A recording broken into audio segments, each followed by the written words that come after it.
Hello, and welcome to this week's Code Cookie. In this week's Code Cookie, we're going to look on a real case on some services that I built for a customer. The objective was to create services for end users, which would enable them to create, manage, and remove distribution lists. So, what is a distribution list? A distribution list is basically a list of users, and you use that list when you send emails. So you can, in my example here, we have the Team Zervicepoint distribution list, and you can choose to send to Team Zervicepoint, and Team Zervicepoint has members, and when you send to that list, all the members in the list will get that email. There are some variations. You have dynamic distribution lists. The dynamic distribution list is basically queries, and each time you send to one of these lists, the query will get executed, and it will result in a group of people that the email will be sent to. However, the dynamic distribution list cannot be migrated to Office 365 currently. So when you have a task like this, you need to first have a look on how the distribution lists are managed in the environment you're dealing with. And many of you are sitting in large enterprise environments, and many enterprise environments today is in the hybrid stage, where they have an on-premise Active Directory and Exchange environment, and they actually use the Azure AD Connect Sync module to sync stuff to the cloud. So they create the user on premise, and then that user gets migrated to the cloud, and the same with groups and stuff like that. And every time you do a change on an object, you do that on premise, and then you rely to the sync to make the changes in the cloud as well. So if your company or customer that you're building for have an on-premise environment, typically when you work with distribution lists, you create them with the local exchange commandlets in PowerShell. Or if you do it manually, they use the the command line exchange tool.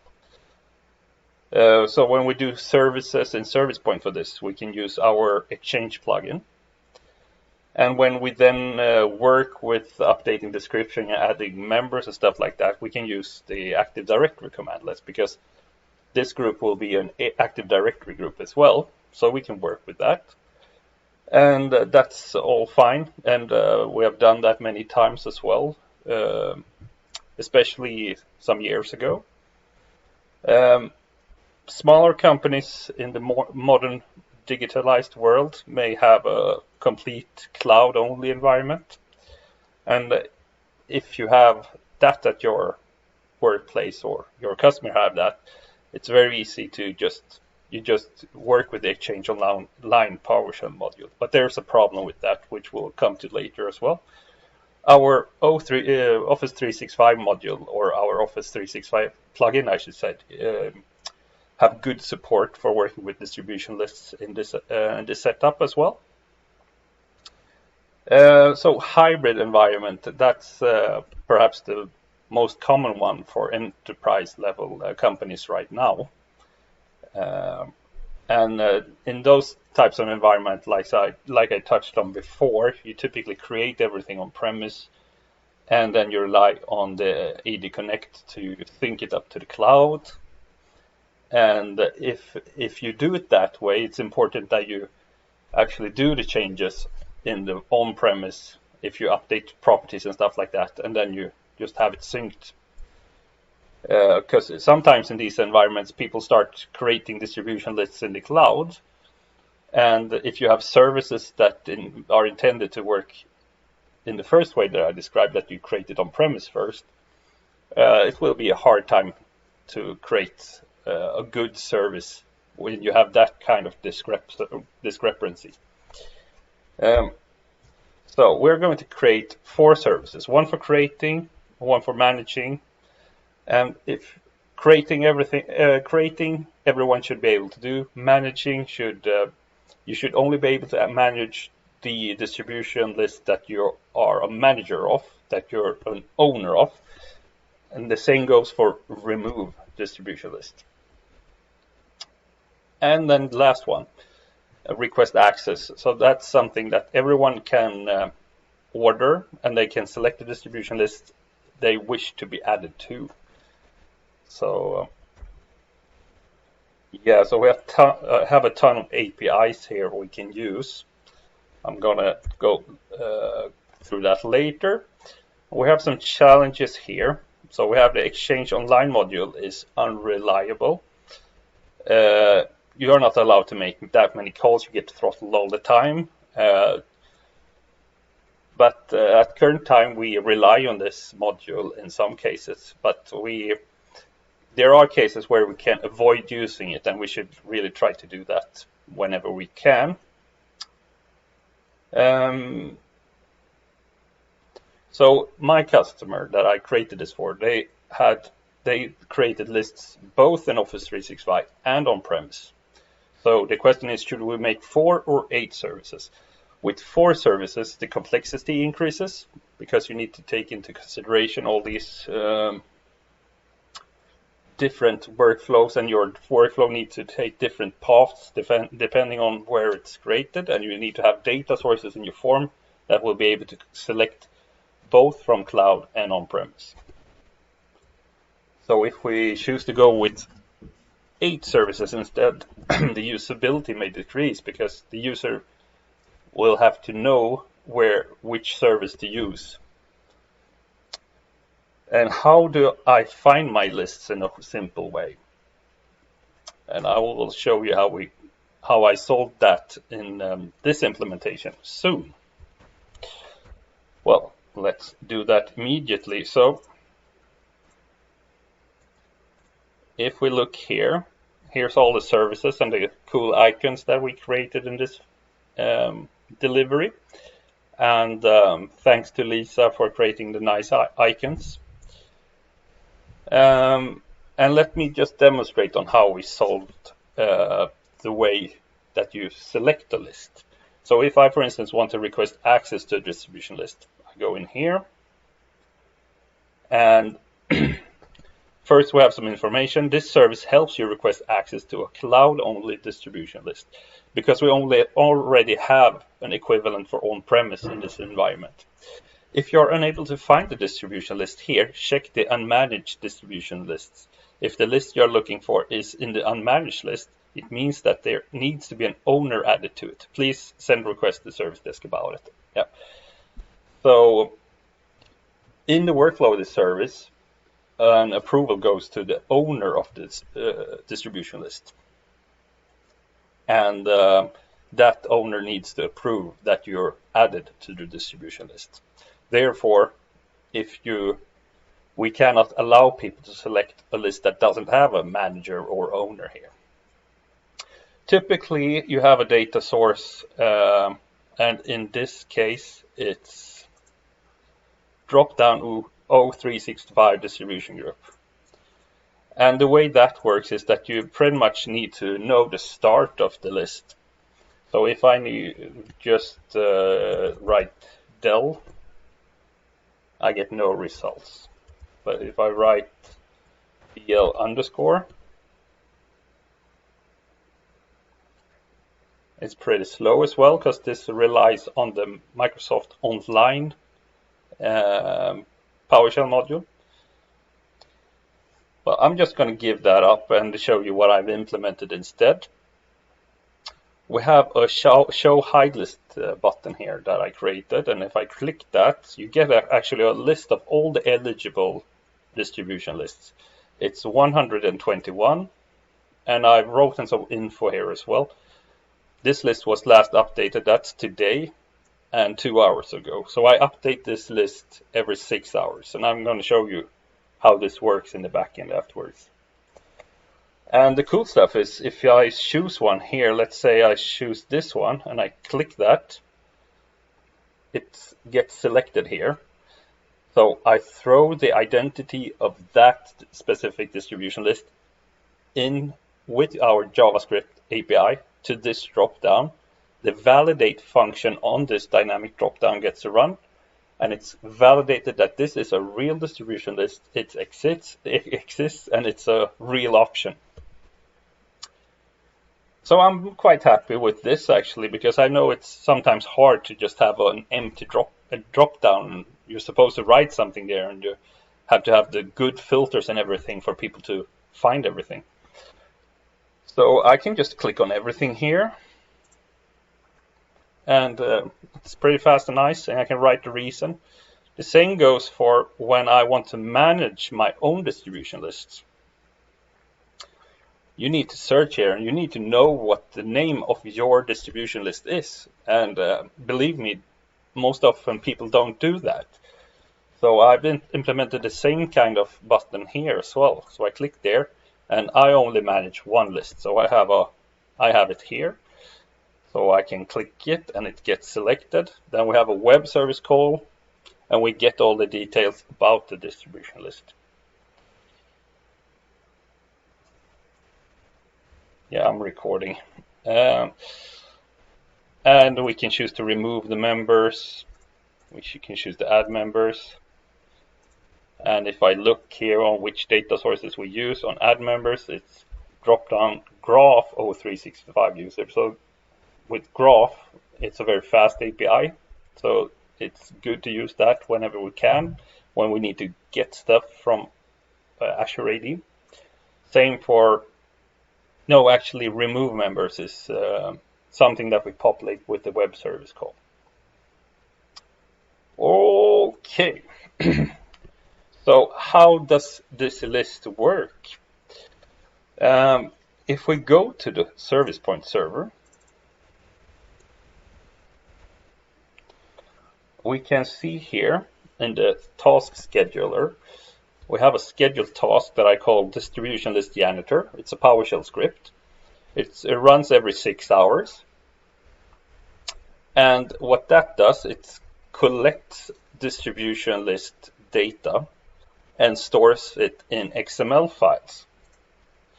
So it's not, when you click on the show list, it's not live data. And why do I do that? Yeah, I do that because we rely on the Exchange Online PowerShell commandlet module, and that module is very slow. It's subject to throttling, and we can't really rely on it because sometimes you just get stopped. So if I were to have drop downs and stuff like that, people will get no results back very often. So to mitigate this, I actually cache data in the files. So if I look here, I have file exports, and these are the files that my web service that populates this list reads from. If we have a quick look on the Janitor itself,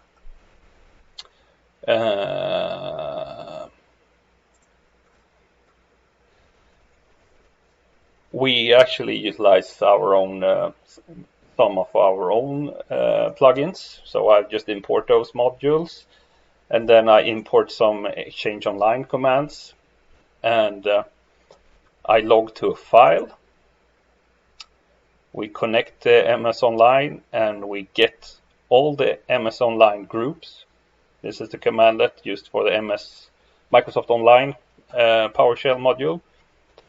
And for each group, we need to get each specific group as well to get all the properties of it. So we can't just get all the properties with this line.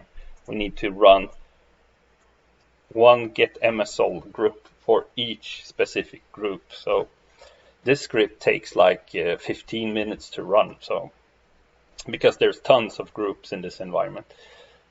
And then I just log out some here. And if we have a managed by, we just add to our GS object here, because GS is the variable that we use to write the lists afterwards.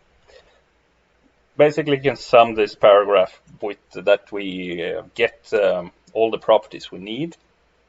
we need last dersync time, because we need to, if a list or if a group has this property, it means that it's created in Active Directory on premise and synced to the cloud. So when we later do this filtering to get the managed in Office 365 lists, we can look at all the groups, pipe to where object managed by, where it has a managed by, because remember, we needed to have a managed by, a manager on the list to be able to request access to it, and that the object has that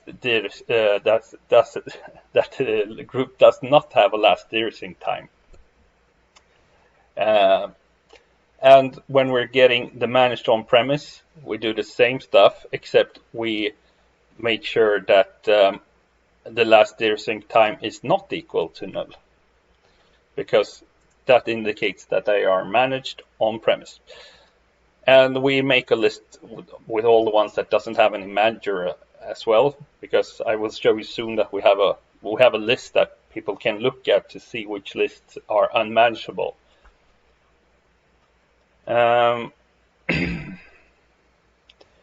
Yeah, then we need this. This loop is basically only to get the notes, because we need to use this commandlet, which is an Exchange Online commandlet, to get the description, or notes is the real property name in Exchange Online. And then we export these files and disconnect. And if we have a quick look at the services, again, I go into request access, it loads for some time, and then it shows the button here. It's very fast because it's just loading an XML file from the server itself. And if we look on how it works, it's pretty simple. We have a text block for the button, and we have a text block for the distribution list itself. If we look on the JavaScript here, we hide this and we declare a function that we call add dist list. And we don't call this function from here. We actually, but we need this function in the web service, which I'll show you soon. But what it does, it's basically, it takes a value and puts it in the drop-down, and then it toggles the visibility of the distribution list text block. And we have return false because we don't want the browser to navigate somewhere. And then we have the web service call. So we have our special web service, and we'll have a look at that.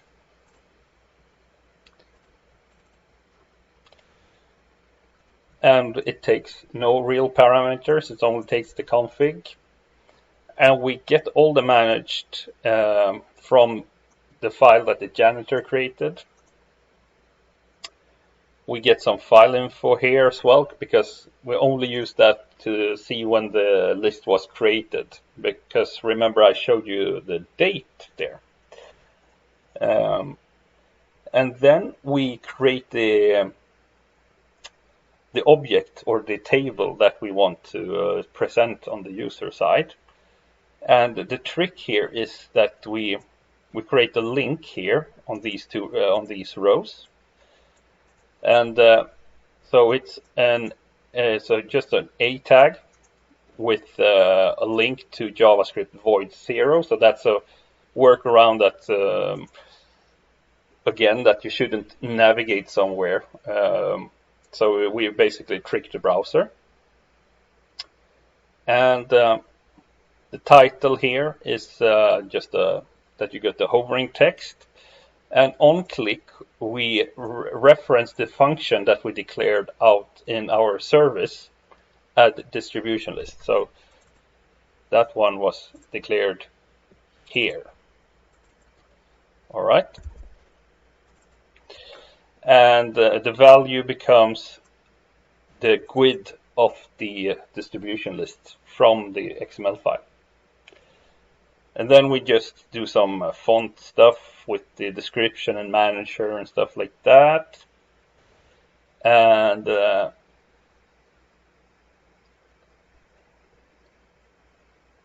yeah, and then we add some description text, and we again use this brilliant command, let new pf HTML table, and return that out again to the service. So we put the table into the distribution list block, and we show the block. And when you click the button, this is the code for the button that we add, we just toggle the visibility of the list.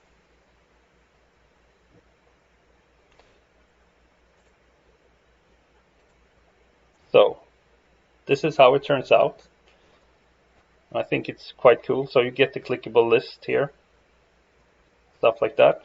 And the unmanaged distribution lists, if we look at that, it's basically just a service to show if you are unable to find the list you're intending to request access to in the list when you click the button, you may be able to find it in here, because there's 1860 unmanaged distribution lists. So these are lists that doesn't have any manager. Okay. And in the workflow of Access Office 365 distribution lists, we have a very simple workflow. We use our plugin to get the group to figure out the manager. And then we have an approval activity. And once the approval is approved, we add the requester to the distribution list. And for managing distribution lists, that was the other service. Come on.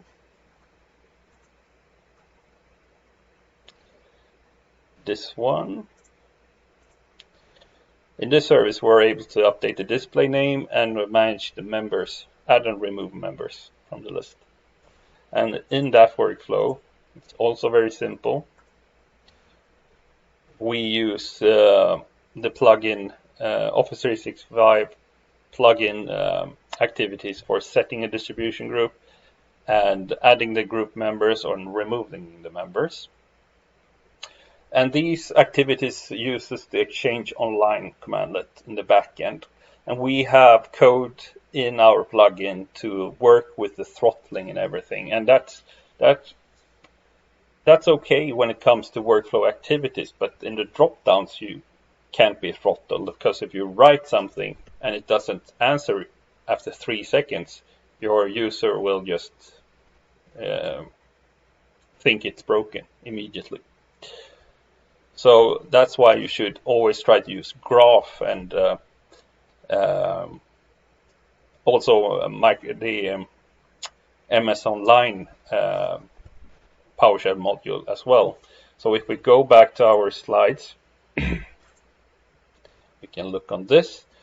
Which API is the best? So these are the different APIs that you have in your tool belt when you're working with distribution lists, and even some of the Graph, for instance, can be used for Azure AD, or is typically used for Graph for Azure AD. Not so much Exchange Online. And Graph is the best of all the tools we have in our belt, because it's fast and it's no throttling, and you can read and write Azure AD. There's no Exchange Online support.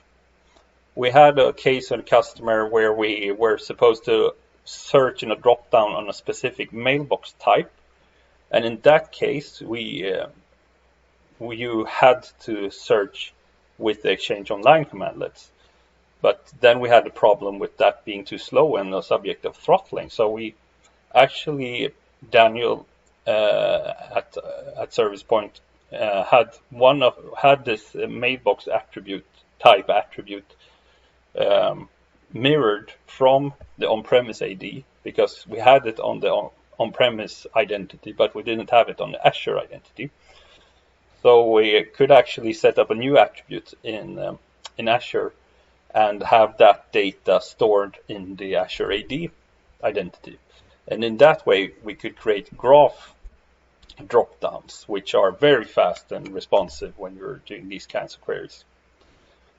And after graph, we have the MS Online PowerShell module. It's kind of slow, subject to some throttling, and it has kind of an awkward way of working. Because like you saw in the examples there, we had to get MS-all group with the all parameters, and to get the properties that you wanted, you had to iterate through all the groups and do and get MS group on the specific one to expand some properties.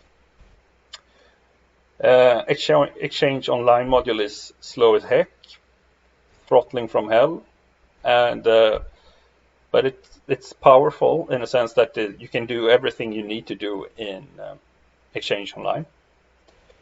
In the future, there's something called EXO v2, that's the Exchange Online PowerShell module version 2. And it's not very powerful so far, but in the future, who knows? This just got introduced at Ignite this year. You can see this article is just a few days old, or updated a few days ago. Basically, what you can do is you can get tons of data from Exchange Online without the need of without the block of throttling and slowness. So I hope this is Microsoft's way of solving this problem with this Exchange Online module. Okay, so we have talked about quite a lot of things in this video, and I hope you find it enjoyable and you get some inspiration whenever you get this task at your organization. And see you in next week's Code Cookie.